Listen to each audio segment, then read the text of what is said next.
সন্তানের, দেশের, দেশবাসী সকলের, আমাদের সনাতন ধর্মের সকলের আমি মঙ্গল কামনা করি।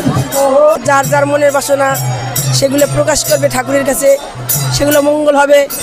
আমাদের যে একটা কৃষি কালচার, এটা আমাদের ধরে রাখার জন্য আমাদের এই নামযজ্ঞগুলো প্রতি বছর এখানে হয়, এই জন্য আমরা সবাই এখানে আসি।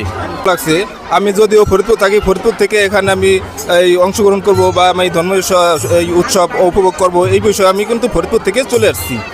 হাউসফুল অর্থাৎ আমাদের যে আঙিনাটা আছে, এই আঙিনাটা পরিপূর্ণতা ছিল, এখন কিছুটা লোক খেতে গেছে, বাড়ির ভেতরে খাওয়ার ব্যবস্থা আছে। প্রত্যেক বছর আমরা খাওয়ার ব্যবস্থা করে থাকি, 5,000 লোক হবে এরকম একটা ধারণা। হ্যাঁ, এই জন্য শুধু এই বছর না, প্রত্যেক বছর আমাদের অনেক লোক হয়। আমরা এবছর অবশ্য অষ্টকালীন লীলা কীর্তনটা বাদ দিয়েছি, তার কারণে আর্থিক সংকটের কারণে আমরা এটা করতে পারিনি। এই জন্য 4 দিন ব্যাপী আমরা অখণ্ড নাম দিয়েছি, কিন্তু আমরা অষ্টকালীনটা বাদ দিয়েছি আর্থিক সংকটের কারণে। অন্য ধর্মের যারা আছে তারা সব সময়ের জন্যে আমাদের পাশে, এই আমরা যে অফিস করেছি অফিসে আসরে বসে তারা আমাদের সহযোগিতা যোগাচ্ছে এবং স্বতঃস্ফূর্তভাবে আমাদের সাথে আছে, কোনো সমস্যা নাই। তারা বলছে আপনাদের ধর্ম আপনারা করবেন, আমাদের ধর্ম আমরা করব।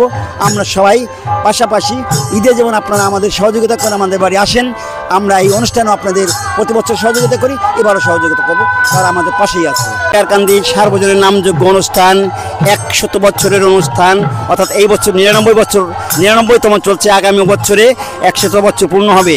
এবং আমরা দৃঢ়তার সাথে এলাকার গণ্যমান্য সকল ধর্মের মানুষের সাথে সমন্বয় করে আমাদের এই অনুষ্ঠান চালাচ্ছি।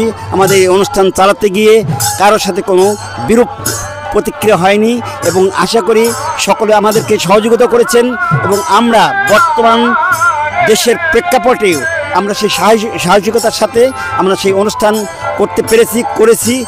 এতে আমাদের এলাকার যে সমস্ত অন্য সম্প্রদায়ের লোকজন আছে তারাও আমাদেরকে পারস্পরিক সহযোগিতার মাধ্যমে এই কাজ করার জন্য সহযোগিতা করেছেন।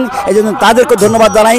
দেশ মাতৃকাকে আমাদের সামনের দিকে এগিয়ে নেওয়ার জন্য, আমরা দেশে যাতে শান্তি শৃঙ্খলা রক্ষা করতে পারি, দেশের মঙ্গল কামনা করতে পারি, দেশকে ঐক্যবদ্ধ রেখে সামনের দিকে আমরা আমাদের সনাতনী ধর্ম কৃষ্টি কালচারকে আমরা যাতে মানুষের মাঝে সুন্দরভাবে প্রচার করতে পারি, সেই আলোকে আজকে আমাদের এই কীর্তন। আশা করি আপনারা আমাদের মাঝে আসছেন, আমাদের সাহস জুগিয়েছেন, আমাদের এই অনুষ্ঠানকে ধারণ করে প্রচার করার ব্যবস্থা করবেন। এই জন্য আপনাদের সংগঠনকেও আমি অভিনন্দন জানাচ্ছি, ধন্যবাদ জানাচ্ছি।